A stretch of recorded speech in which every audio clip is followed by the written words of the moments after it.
고민을 털어놓기 시작을 했습니다.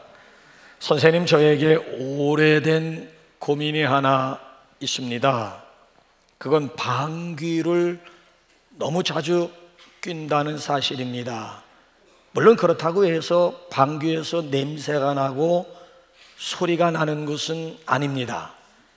사실 이 방 안에 들어온 후로 몇십 번 방귀를 꼈지만은 소리가 나지 않고 냄새가 나지 않아서 아마 모르실 겁니다.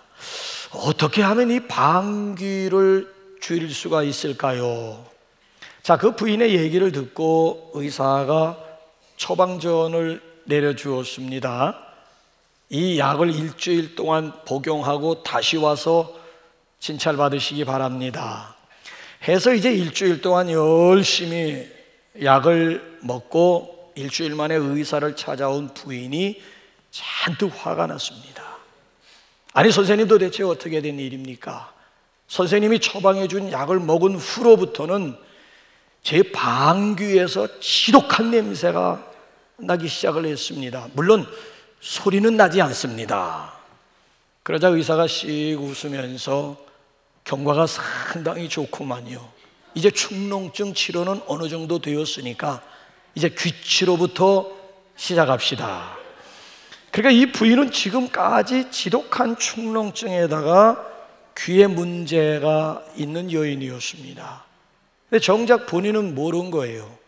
그러니까 그동안 그 주변에 있는 사람들이 얼마나 힘들고 얼마나 괴로웠겠습니까?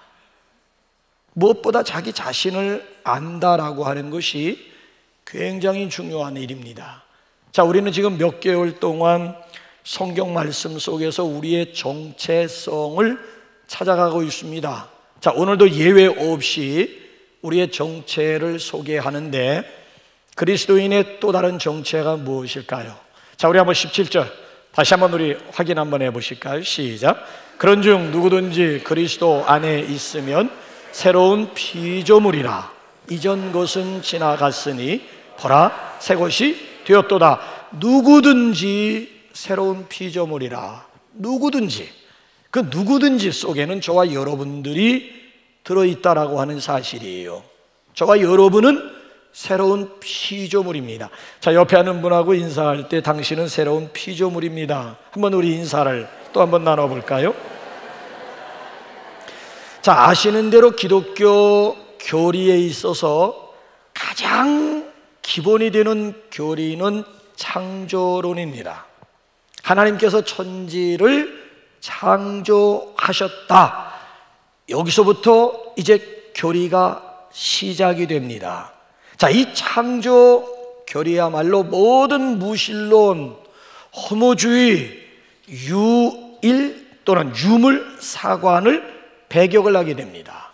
그러니까 우리는 우연히 된 존재도 아니고요, 그렇다고 윤회라든지 신화로 되는 과정도 아닙니다. 하나님이 창조주가 되셔가지고 우리를 당신의 형상대로 창조하셨습니다. 자, 인간의 가치라고 하는 것은 하나님의 창조와 그분의 형상에 의해서 평가가 되어져야 할 것입니다. 자, 그런가 하면은 또 한 가지, 두 번째로 중요한 교리가 타락론입니다. 하나님의 형상대로 지음받은 인간이 타락을 했다. 부분적으로 타락했다라고 하는 얘기가 아닙니다. 전적인 타락, 토탈 컬럽션이라고도, 이 완전 타락이에요. 전적인 타락. 어느 정도 타락을 했는가 하면은 스스로 구원할 수 없을 정도로, 한마디로 말씀드리면 구제불능 그 자체였다라고 하는 이야기입니다. 그래서 에베소서 2장 1절 말씀을 보게 되면 허물과 죄로 죽었던 너희를 강조해 주고, 허물과 죄로 인해서 완전히 우리의 영이 죽어버렸어요. 자, 그런데 이전과는 달리 전혀 새로운 피조물로 다시 살아났다. 이게 바로 오늘 여기 본문 말씀을 보게 되면 새로운 피조물이라고 하는 뜻이에요. 자, 좀 더 구체적으로 이 새로운 피조물이라고 하는 것은 어떤 사람을 두고 하는 말일까요? 요한복음 3장에 보게 되면 중생한 사람이고요, 에베소서 4장 25절 이하의 내용을 보게 되면 새 사람을 두고 하는 말이에요. 그러니까 이전에 사람이 부분적으로 새로워졌고 부분적으로 달라졌다라고 하는 그런 이야기가 아닙니다. 소위 건축으로 비유하게 되면 여기서 새로운 피조물이라고 하는 것은 리모델링 수준이 아니에요. 재건축 수준이에요. 여러분, 리모델링과 재건축의 차이가 어디 있을까요? 리모델링이라고 하는 것은 기본적인 틀은 그대로 두는 거예요. 부분적으로 보수하고 부분적으로 개조하는 거예요. 리모델링이에요. 재건축이라고 하는 것은 뭐예요? 건너편을 보시면 여러분들이 알 수가 있잖아요. 저 건너편 마을을 재건축, 기존 건물 완전히 허물어뜨려 버리고 완전 기초까지 그냥 파헤쳐 버리고 다시 기초부터 쌓아 올라가서 건물을 이루는 것을 재건축이라고 하는 거예요. 그러니까 여기서 새로운 피조물이라고 하는 것은 리모델, 부분적으로 바뀌고 부분적으로 새로워졌다라고 하는 그런 이야기가 아니라 근본적인 변화를 두고 하는 거예요. 이미 우리는 죄로 인해서 이미 우리의 영혼은 정령 이걸 먹으면 죽으리라고 하시는 하나님의 말씀에 의해서 영이 완전히 구제불능 죽은 상태에 있었는데 다시 새로운 피조물, 다시 살아나게 되었다, 부활을 이야기하게 되고 중생을 우리에게 소개하고 있습니다. 자, 그러면 어떻게 새로운 피조물이 될 수가 있을까요? 아니, 어떻게 우리가 새로운 피조물이 될 수가 있을까요? 이제 이런 차원으로 17절을 다시 한번 여러분 함께 읽어보실까요? 17절 한번 시작. 그런즉 누구든지 그리스도 안에 있으면 새로운 피조물이라, 이전 것은 지나갔으니 보라 새 것이. 어떻게 새로운 피조물이 될 수가 있어요? 그리스도 안에 있으면. 이 엔 크리스토스라고 하는 이 말은 바울이 줄교 사용하는 애용어입니다. 다른 서신이 아니라 바울이 쓴 14서신 속에 그리스도 안에라고 하는 표현이 얼마나 많이 나오는지 몰라요. 그래서 이 한 단어, 그리스도 안에라고 하는 이 한 단어 가지고 박사 학위를 받은 분이 있습니다. 그 정도로 이 그리스도 안에라고 하는 이 의미가 굉장히 깊다라고 하는 얘기예요. 우리는 그리스도 안에 있으면 새로운 피조물이다, 그리스도 안에 있다라고 하는 뜻이 뭐예요? 그래서 공동 번역 성경을 보게 되면 그리스도 믿으면, 그러니까 누구든지 그리스도를 믿으면 새로운 피조물, 그리스도 안에 있다라고 하는 뜻은 그리스도를 믿으면 하나님의 자녀가 된다는 거예요. 새로운 피조물이 된다는 거예요. 요한복음 1장 12절 말씀을 보게 되면 영접하는 자는 곧 하나님의 자녀되는 권세를 주셨다고 했잖아요. 그러니까 영접, 예수님을 인격적으로 우리가 영접하기만 하면 그 순간 하나님의 자녀가 되는 거예요. 자, 요한복음 1장에서 하나님의 자녀가 된다는 말이나 고린도후서 5장에서 새로운 피조물이 된다고 하는 말이나 그 말이 똑같은 의미의 또 다른 표현입니다. 요한복음을 보게 되면은 구원이라고 하는 단어도 나오고 영생이라고 하는 단어도 나오고 생명이라고 하는 단어도 나오고 중생이라고 하는 단어도 나오고 거듭남이라고 하는, 다 그 말이에요. 똑같은 의미의 또 다른 표현, 또 다른 단어일 뿐이에요. 그래서 새로운 피조물이 되었다, 아니면 하나님의 자녀가 되었다라고 하는 얘기는 같은 의미의 또 다른 표현이라고 하는 것입니다. 그래서 그리스도 안에 있기만 하면 그리스도를 믿음으로 말미암아 새로운 자녀가 되고 또는 새로운 피조물, 하나님의 자녀가 될 수가 있고요. 또 여기 17절 하반절 말씀을 보게 되면 이전 것은 지나갔으니 보라 새 것이 되었도다. 이전 것들은 지나가야 된다는 얘기예요. 죄의 종이었던 옛 자 지나가야 됩니다. 유대주의 지나가야 됩니다. 헬라주의 지나가야 됩니다. 각종 우상에 대한 습관들 지나가야 됩니다. 아직까지도 우리가 이걸 붙잡고 계속 이런 것을 추구하면서 새 사람이 되겠다, 그야말로 어리석은 일이 아닐 수가 없는 것입니다. 결국은 뭐예요? 이전 것이 지나가지 않으면은 결국은 데마 짱나는 거예요.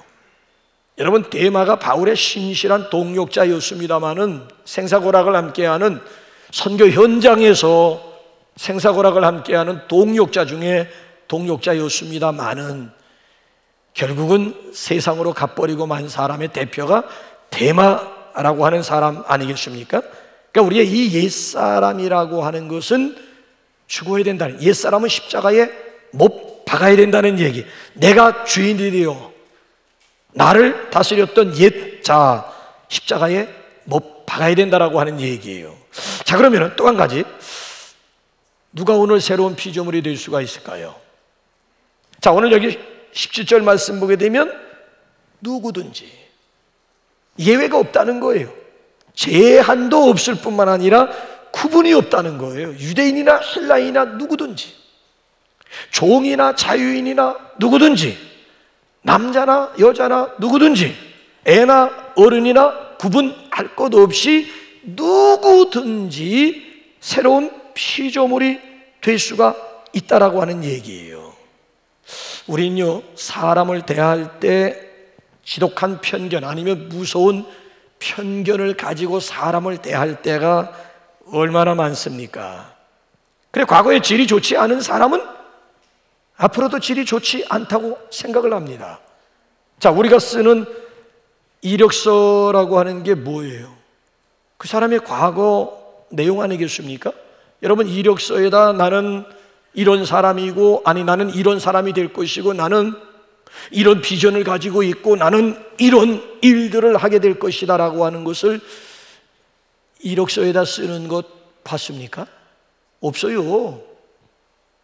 그냥 어디서 태어나서 어느 학교를 나와서 어떤 이력과 경력을 가지고 있는지 그거 기록하는 게 이력서, 그거 가지고 그 사람 평가하겠다는 얘기예요.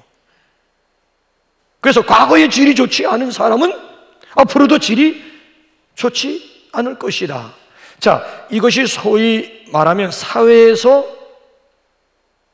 이걸 이야기하고 있는 거예요. 근데 여러분 생각해 보세요. 만약에 기독교가 이력서에 의해서 움직인다면 기독교 존재의 이유가 없는 거예요. 뭔 소리 하는 거예요? 어제까지만 해도 실수한 사람이고 어제까지만 해도 못된 인간이라 할지라도 오늘 예수 그리스도로 말미암아 얼마든지 변화될 수가 있고 새로운 피조물이 될 수 있다라고 하는 가능성이 있기 때문에 기독교의 소망이 있는 것 아니겠습니까? 만약에 이런 가능성을 우리가 인정하지 않는다면 밖에 있는 사회 집단과 교회 공동체가 다를 바가 뭐가 있겠느냐는 거예요. 사회에서는 이걸 인정해 주지 않지만 기독교만큼은 비록 어제까지만 해도 못된 인간이라 할지라도 오늘 예수님으로 말미암아 얼마든지 변화될 수가 있고 새로운 피조물이 될 수 있다. 누구든지 그리스도 안에 있기만 하면 새로운 피조물이 될 수 있음을 믿으시기 바랍니다. 여기에 기독교의 소망이 있는 건 아니겠습니까? 자, 그렇다면 결론적으로 새로운 피조물 된 증거는 무엇일까요? 내가 오늘 새로운 피조물이 되었다라고 하는 자기 증거가 무엇이겠느냐라고 하는 거예요. 여러분, 무엇을 가지고 여러분 스스로가 오늘도 새로운 피조물임을 담대하게 증언할 수가 있겠습니까? 자, 오늘 여기 본문 말씀을 보게 되면 세 가지 중요한 자기 증거를 소개하고 있는데 여러분들은 어디에 해당되시는지, 아니면 여러분들에게 부족한 점이 무엇인가를 다시 한번 체크해 볼 수 있는, 그리고 노하우를 얻는 그런 시간이 되시기 바랍니다. 세 가지 자기 증거 가운데 첫째가 뭔가 하면 열정의 변화입니다. 자, 이전까지만 해도 세상에 미쳐 살았습니다. 세상이 끄는 그대로 질질 끌려가는 인생을 살았습니다. 그런데 이제는 달라졌다는 거예요. 어떻게 달라졌는지 한번 13절 다시 한번 확인 한번 해볼까요? 13절 시작. 우리가 만일 미쳤어도 하나님을 위한 것이요 정신이 온전하여도 너희를 위한 것이니, 우리가 만일 미쳤어도 하나님을 위한 것이다. 자, 의식 구조 자체가 하나님 중심으로 바뀌어지게 되었다라고 하는 이야기예요. 이를 가리켜서 미쳤다라고 표현을 하는 거예요.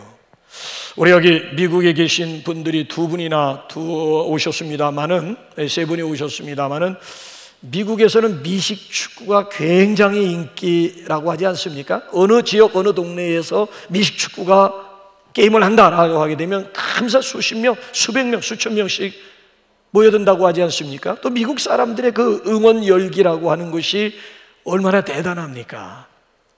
그러니까 이 미식 축구의 결승전 티켓을 구한다라고 하는 것은 그야말로 하늘의 별 따기라고 합니다. 전 주에서 모여든다고 한번 생각을 해보세요.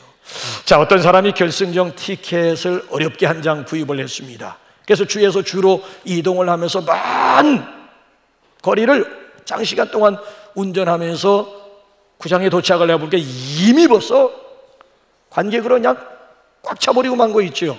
10만 명이 모이는 구장이에요. 자, 제일 싼 티켓, 싼 게 비지떡이라고 제일 싼 티켓을 구입하다 보니까 아니 10만 명이 모이는 구장 가운데서 맨 뒤에 자리하고 있다 보니까 선수들이 가물가물해 보이는 거 있죠. 그래 누구보다도 눈을 크게 뜨고 이제 구경할 수밖에 없는데, 눈을 크게 뜨고 구경하는 하니까 저 앞에 빈 좌석이 하나 눈에 띄는 거 있지요. 혹시 누가 들어오려나 하고 기다려도 없는 거예요. 그래서 이 사람이 엉금엉금 겨가지고 살금살금 겨가지고 드디어 앞에까지 나가가지고 옆에 앉아있는 남자에게 물었습니다. 저 여기 좀 제가 앉아도 되겠습니까? 앉으시지요. 그러니까 깜짝 놀래 감격스러워가지고, 아니 이 자리는 누구를 위한 자리인데 비워놓았습니까? 제 아내를 위해서 제가 표를 샀던 자리입니다. 아니 근데 왜 아내와 함께 오시지 않고? 죽었습니다.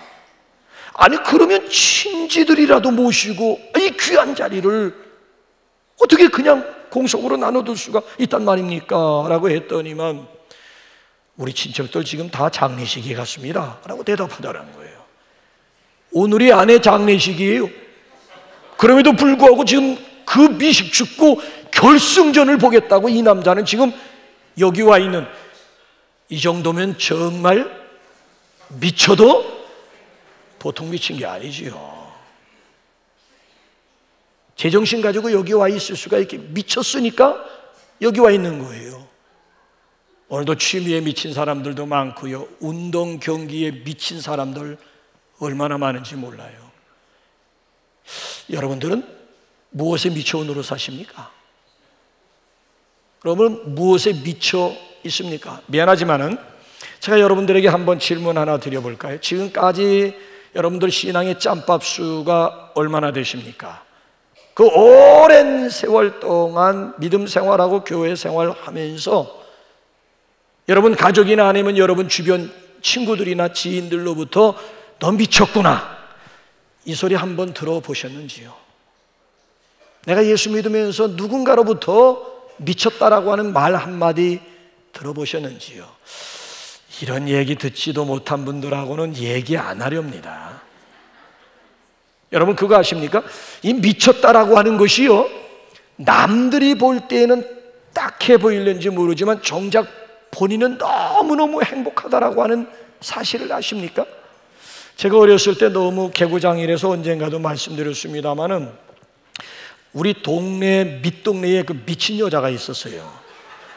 근데 미친 사람들의 공통된 특징은 보따리 하나는 꼭 옆구리에 끼고 있는 거예요. 때가 쪼록쪼록 묻은 보따리를 목숨처럼 귀하게. 우리는 어렸을 때 그게 너무 궁금한 거야. 그 보따리 안에 뭐가 있을까?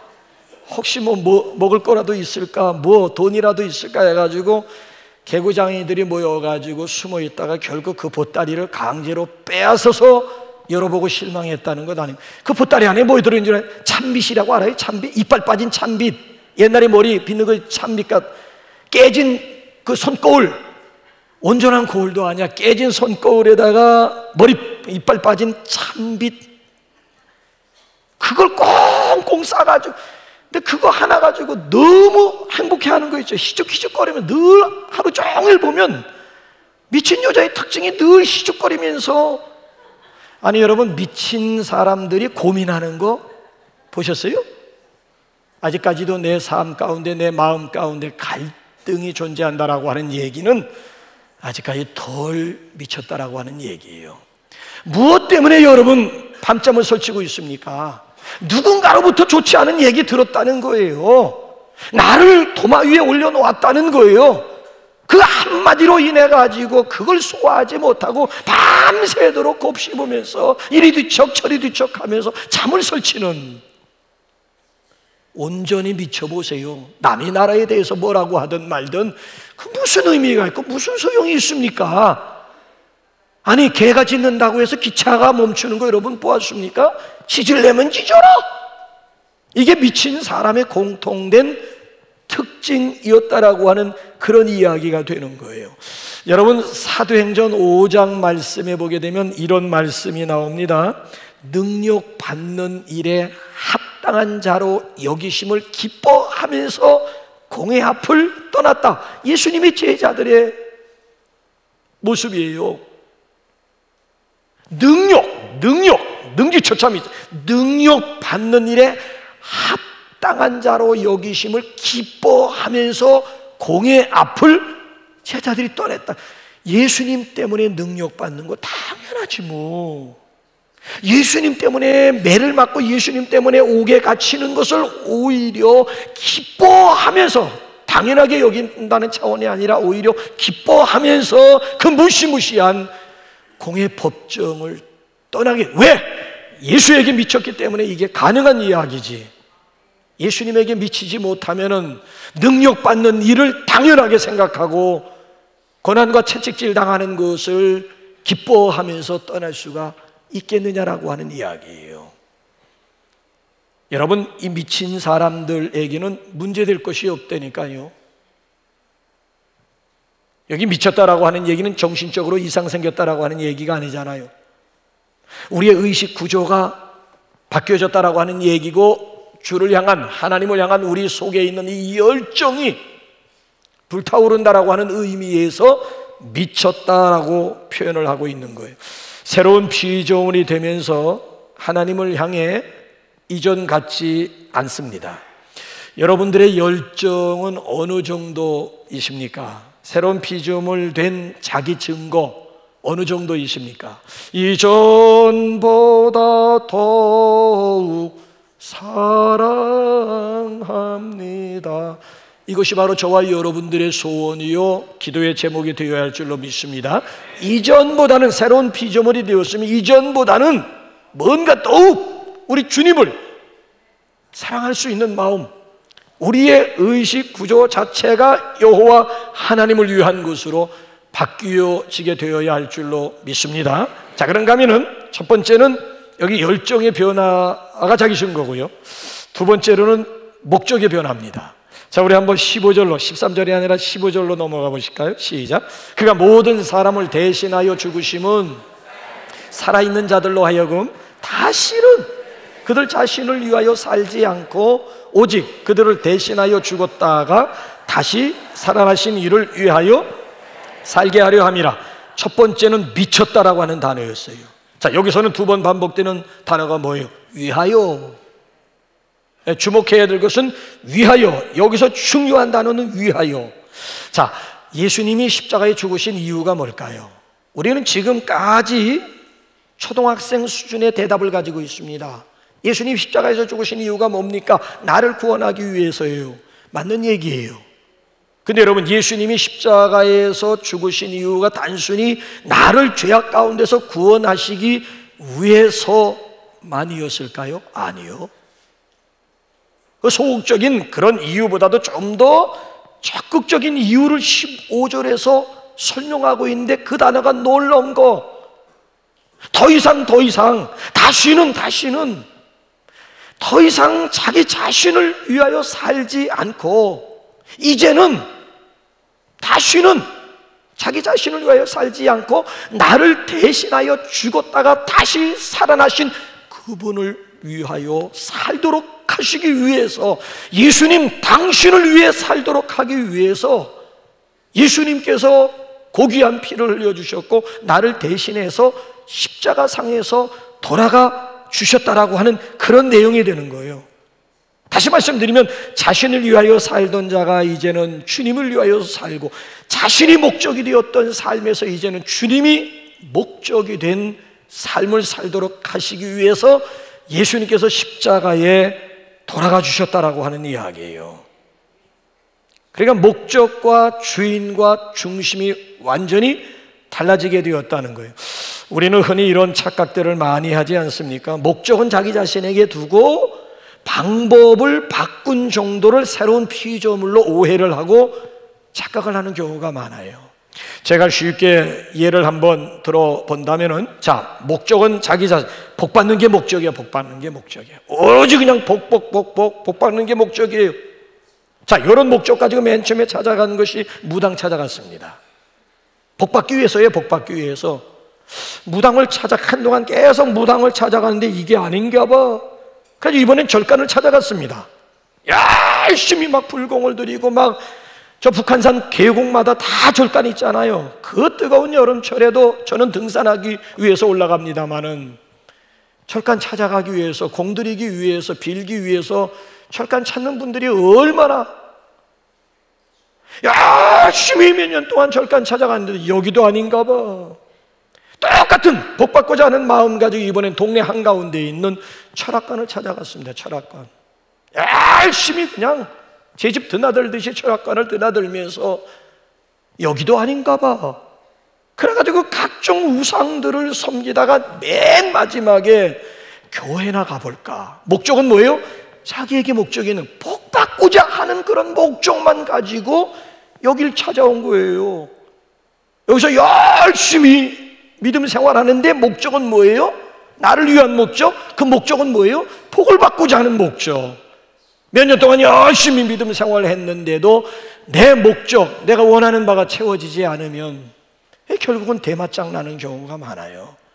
결국에는 다시 고무신 거꾸로 바꿔 신고 세상으로 나가는 신자들이 얼마나 많은지.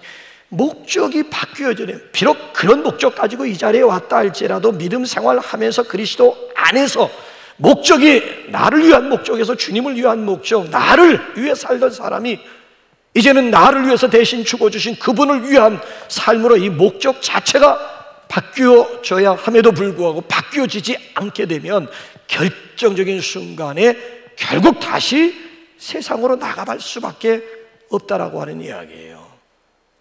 여러분들의 발걸음의 목적은 무엇입니까? 여러분들이 예수 믿는 목적을 어디에 두고 계십니까? 사도 바울을 보십시오. 빌립보서 1장 21절 보면 이는 내게 사는 것이 그리스도니 죽는 것도 유익함이라. 살아서 하나님께 영광이 돌아간다면, 살고 죽어서 하나님께 영광이 돌아간다면 why not 그거조차도 why not. 로마서 14장 8절 암송하십니까? 우리가 살아도 주를 위하여 살고 죽어도 주를 위하여 죽나니 그러므로 사나 죽으나 우리가 주의 것이로다. 그래서 일본의 신학자 가운데 우찌무라 간조라고 하는 사람이 그런 말을 했습니다. 실패가 죄가 아니다. 목적이 잘못된 게 죄다. 목적이 얼마든지 실패할 수 있다는 거예요. 실패 자체가 죄가 아니고 목적. 그러면서 무슨 뼈 있는 말을 하는가 하면 아무리 급해도 목적지로 가는 차는 바로 타야 된다. 자, 터미널에 도착해가지고 막 급한 마음에 터미널에 도착했는데 버스들이 쫙 쏘는데 시동 걸려있는 차, 저 차가 먼저 출발하는가 보다. 급한 나머지 그 버스에 올랐다고 한번 생각해봐요. 나는 지금 춘천으로 가야 되는데 지금 부산으로 내려가고, 아무리 급하다 할지라도 목적지로 가는 차만큼은 바로 타야 된다라고 하는 얘기. 엘버트 슈바이처 박사가 이런 말을 했습니다. 무슨 얘기를 했는가 하면은 이 양반이 그런 얘기를 해요. 목적이 잘못되게 되면은 인생 자체가 결과가 좋지 않다라고 하는 그런 이야기를 해요. 자, 그래서 여기 오늘 말씀 보게 되면 나를 중심으로 나를 위한 목적에서 이제는 그리스도 중심으로 그리스도를 위한 목적으로 바뀌어지게 되었다. 어느 한순간 저도 맨 처음에 교회를 찾은 동기가 불순한 동기고 세상적인 동기고 나를 위한 목적이었죠. 어느 한순간 하나님께서 내 목적을 바꿔놓고 말았어요. 나를 위한 인생에서 주를 위한 인생으로. 그래서 여기 오늘 본문 말씀을 보게 되면은 나를 위함이 아니라 주를 위함, 이게 바로 자기 증거고요. 마지막 세 번째 자기 증거가 뭔가 하면 가치관의 변화입니다. 이번에 한번 16절로 한번 넘어가서 한번 끝으로 읽어볼까요? 시작. 그러므로 우리가 이제부터는 어떤 사람도 육신을 따라 알지 아니하노라. 비록 우리가 그리스도도 육신을 따라 알았으나 이제부터는 그같이 알지? 이제부터는 no. 자, 두 번 강조되는 게 뭐예요? 육신을 따라. 지금까지는 육신을 따라 알았고, 육신을 따라 살았고, 육신을 따라 판단했다는 거예요. 육신을 따라. 이 육신을 따라라고 하는 것에 대해서 표준 세 번역을 보게 되면 육신의 잣대로 번역을 했어요. 육신의 잣대, 인간의 잣대 가지고, 인간의 기준, 표준 가지고 사람들을 재단하기도 하고 판단하기도 했다라고 하는 이야기. 이제부터는 아니라는 거예요. 보이는 것에 의한 세상적인 것이 아니고 신령한 것, 그리스도 중심으로 생각하게 되고 그리스도 중심으로 판단하게 되었노라고 하는 그런 고백이, 생각이 달라졌고 보는 눈이, 이걸 가치관의 변화 또는 세계관의 변화라고 이야기하지 않습니까? 자, 예수님을 육체대로 보고 육신대로 판단했던 대표가 있었습니다. 누구였을까요? 유대인들이에요. 유대인들은 예수님이 유대 땅 이스라엘에 오셨을 때에 순전히 육체를 따라, 육신을 따라서 보았습니다. 그러다 보니까 나사렛 달동네에서 온 촌사람으로 규정을 했습니다. 그래서 그 당시에 통념이 뭐였는가 하면 나사렛에서 무슨 선한 것이 나겠느냐예요.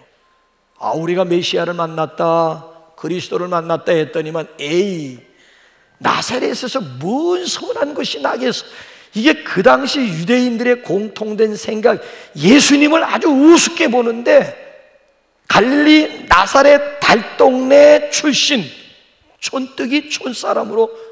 그래서 사복음서를 읽어보시게 되면 예수님이 놀라운 기적과 이적과 표적을 행하실 때마다 유대인들이 이구동성으로 내뱉었던 말이 뭡니까? 이는 요셉의 아들이 아니냐, 이는 목수의 아들이 아니냐, 이는 나사렛 갈릴리 나사렛 사람이 아니냐.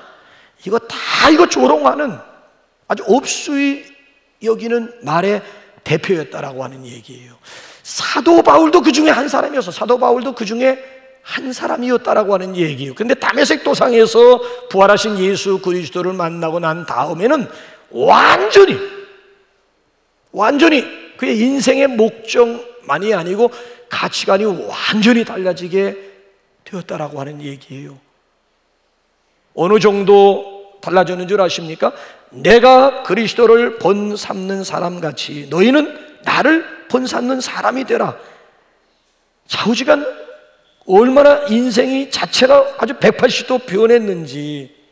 이전에는 바울도 육신을 따라서 알았고 육신을 따라서 판단을 했는데 이제부터는, 오늘 여기 본문 말씀 보게 되면 이제부터는 이같이 알지 아니하노라. 그리스도뿐만 아니라 사람들을 대하는 것이 육체대로 보이는 대로 판단하지 아니하겠노라고 하는 결단이에요. 여러분들 아직까지도 대궐 같은 집이 부러우십니까? 이제는 생각을 달리할 거예요. 대궐 같은 집이 부러운 것이 아니라 그 안에 누가 사느냐가 중요하잖아요. 토선생이 살면 도둑놈의 집이지. 그래도 도둑놈의 집이 그렇게 부러우세요? 우리 그리스도인들은 생각이 달라져야 되는데 외모보다는 인격이 중요하고 우리의 중심이 중요한 것 아니겠습니까? 요즘 우리 사회를 보게 되면요, 얼짱 몸짱 신드롬을 앓고 있지 않습니까? 문전성시를 이룬 건 딱 두 군데밖에 없대요. 성형외과, 병원 의원, 아니면 헬스클럽, 아니면 필라테스. 왜? 뭘 만들기 위해서래요? 몸짱 만들고 얼짱 만들기. 저는 참 연예인들을 볼 때마다 참 뭐라고 해야 될까? 자, 정상적으로 직장 생활 하시는 분들은 평생 30-40년 동안 직장에 몸담고 있어봐야 마지막 퇴직할 때 퇴직금 그거 얼마 나와요? 그거 가지고 남아있는 여생 살아갈 수 있어요? 연예인들은 한 번만 출연하기만 하면 애국에 그냥 가서 실컷 즐기고 다 즐기면서도 엄청난 그러니까 막 사람들마다 연예인이 되려고 막 그냥 애를 쓰고 막 몸을 만들고 막 얼굴을 막, 그러니까 눈에 보이는 것이 전부인 세상에 눈에 보이는 게 전부야. 이 사람들에 의해서 새로운 신조어가 만들어진 게 루키즘이라고 하는 말도 이 사람들에 의해서 만들어진 단어 아닙니까? 자, 이 시대가 비록 얼짱 몸짱을 알아주는 시대라 할지라도 몸짱보다 더 중요한, 얼짱보다 더 중요한 게 마음짱 아니겠습니까? 마음짱. 우리의 중심이 하나님 앞에 반듯하게 서 있다라고 하는 것이 얼마나 중요해요. 마음이 중요하고 이 생각이 중요하다라고 하는 거예요. 오늘 여러분들은 무엇이 부럽습니까? 우리 그리스도인들이 정말 부러워할 것이 있다면은 다른 거 아니에요. 그리스도 닮은 인격을 부러워해야 된다고요. 저는 사도 바울이 얼마나 부러운지 몰라. 내가 그리스도를 본받는 것 같이 너희는 나를 본받아라. 그리스도 눈에 보이지 않는 그리스도 본받으려고 하지 말고 나를 흉내내, 나를 본받아. 내가 그리스도를 본받는 자 된 것 같이 너희도 나를. 얼마나 여러분 부럽습니까? 빌립보서 3장 말씀을 보게 되면요, 사도 바울이 다메섹 도상에서 예수 만나기 이전까지만 해도 뿌리를 자랑하고 배경을 자랑하고 학력을 자랑하고 경력을 자랑했던 빌립보서 3장 초반부 읽어보라고. 얼마나 그의 경력과 이력이 화려했는지 여기에 목숨을 걸었다고요. 그런데 예수님을 알고 난 다음부터는 이 모든 것 한순간에 배설물과 같이 여겼다는 거예요. 왜? 내 주 예수 그리스도를 아는 지식이 가장 고상함을 알았기 때문에 이전에 즐겼던 것, 이전에 소중하게 여겼던 것 한순간 배설물과 같이 여겨지게 되더라고 하는 이야기예요. 완전히 가치관, 생각하는 것이며 무엇이 중요한 것인가에 대해서 완전히 180도 바뀌어지게 되었다는 거예요. 이 가치관이 달라지게 되면 소원하는 바도 달라지게 되고요, 가치관이 달라지게 되면 기도의 제목조차도 달라지게 되어져 있어요. 초대교회 교부 가운데 토마스 아퀴나스가 한 번은 하나님 앞에 기도하는데 하나님의 응답이 들려오게 됩니다. 내가 네게 무엇을 줄고 너는 구하라 라고 했을 때 토마스 아퀴나스가 그 소중한 시간에 뭘 하나님 앞에 구했는 줄 아십니까? 나는 주님 외에는 아무 소원이 없습니다. 주님 당신이 나의 전부이십니다. 이걸 고백했다는 거예요. 아니 그 소중한 시간에 구할 게 얼마나 많이 있겠어요. 주님 외에는 다른 아무 소원, 주님이 나의 만족이십니다 하고 고백을 했다는 거예요. 에버트 슈바이처 박사가 낙관적인 사람은 사방에서 청신호를 본다. 비관적인 사람은 항상 붉은 신호를 본다. 하나님을 믿는 사람들은 생명이다. 생명. 생명이 뭐예요? 여러 가지 색깔이 다 한 가지로 보내는 거예요. 빨간 거, 파란 거, 노란 거 구분 못해요. 그의 눈에는 단 한 가지. 하나님을 믿는 사람들은 생명이다. 생명. 오직 그리스도만을 본다. 그렇기 때문에 생명이라고 하는 이야기를 해요. 푸르고 붉고 뭐 붉은 신호, 청신호가 무슨 의미가 있고 이게 무슨 소리라는 얘기예요. 무슨 문제예요? 오로지 주님 가신 길이 옳고 그만 따르며 거기에서 만족함을 구할 것입니다. 그가 곧 새로운 피조물이라고 하는 거예요. 자, 오늘은 이제 507주년을 맞는 종교개혁 기념주일입니다. 여러분, 진정한 개혁이라고 하는 것은 종교도 아니고 교회도 아니고 나입니다. 나. 진정한 개혁은 나로부터 진정한 변화는 나로부터 시작되는 거예요. 나로. 루터가 맨 처음부터 뭐 교회를 개혁하고 종교를 개혁하려고 하는 생각 없었습니다. 죄로 인하여 죄된 자기 자신을 놓고 막 몸부림치고 씨름하는 거, 내 죄 하는 가운데 자신의 죄 문제가 해결되자 그 다음에는 공동체에 대한 문제가 눈에 들어오게 된 것이지, 맨 처음부터 나의 개혁, 나의 변화를 제껴놓고 그 다음에 무슨 공동체를 개혁하겠다, 그런 얘기가 아니었어요. 우리가 그리스도로 말미암아 새로운 피조물이 되었으면은 이제는 새로운 피조물답게 살아가야 할 것 아니겠습니까? 생각하는 것이며 내가 좋아하는 것이며 사는 목적까지도 그리스도 중심으로 변화되어져야 되지 않겠습니까? 그리스도인이 뭐예요? 그리스도인이라면 그리스도인답게 살아가야 될 것 아니겠습니까? 더 이상 별 볼 일 없는 것에 목숨을 거는 인생들이 아니라 하나님이 두고 보시기에도 아까워하리만큼 하나님의 사랑받는 자녀들로의 삶이 될 수 있기를 우리 주님의 이름으로 축복합니다. 이 시간 우리 3부에는 기문의